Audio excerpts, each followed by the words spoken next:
एक समय की बात है, एक बड़े जंगल में कई प्राणी रहते थे। जैसे गिलहरियों से लेकर सुंदर हिरण जैसी विविध प्राणियां थीं और सभी एक दूसरे के साथ मिलजुल कर रहते थे। फिर एक क्रूर शेर आ गया। वह शेर बड़ा खतरनाक था। उसकी इच्छा थी कि वह जंगल के सभी अन्य प्राणियों को खा जाए, यहाँ तक कि जब उसे भूख नहीं थी।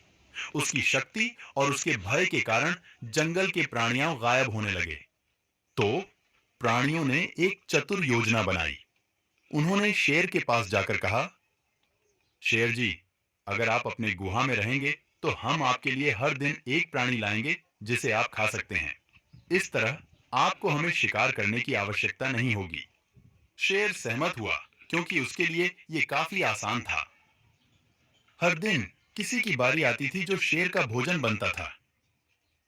और आज एक छोटे से खरगोश की बारी थी कि वो शेर का भोजन बनेगा। खरगोश डरा हुआ था, लेकिन खरगोश बहुत चतुर था। सुबह शेर के पास जाने की बजाय उसने दोपहर तक इंतजार किया। वो धीरे धीरे शेर के गुहा की ओर बढ़ा। अंत में सूर्यास्त के समय जब वह पहुंचा, सिंह बहुत भूखा और गुस्से में था।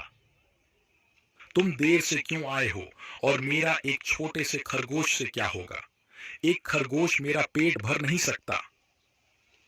ओ महान शेर, हम शुरुआत में 6 खरगोश थे, लेकिन यहाँ आने के बाद एक बड़े शेर ने 5 को खा लिया। मैंने उससे कहा कि हमें पहले ही आपके रूप में महान राजा मिला है, इसलिए उसने मुझे जाने दिया। उसने बोला कि वो नया राजा है और आपको जंगल छोड़ना होगा, वरना वो आपको मार देगा। मुझे उस दूसरे शेर के गुहा ले जाओ। मैं उसे दिखा दूंगा कि कौन है असली राजा। तो खरगोश शेर को एक गहरे कुआं में ले गया जिसमें पानी भरा हुआ था। कुआं के पास खड़े होकर खरगोश ने अंदर की ओर इशारा करते हुए कहा, वो इस कुएं के नीचे के बड़े गुफा में रहता है। वो देखो, वहाँ है वो शेर। जब शेर ने कुआं में झांक के देखा, उसे अपना प्रतिबिंब दिखा।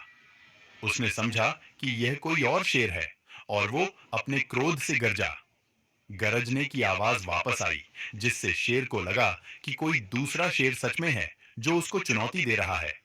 बिना सोचे समझे शेर कुआं में कूदा।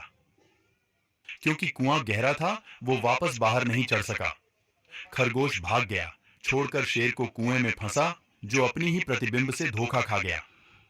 इस कहानी से हमें यह सीखने को मिलता है कि चतुराई और बुद्धिमत्ता से हम सबसे मुश्किल चुनौतियों को भी पार कर सकते हैं।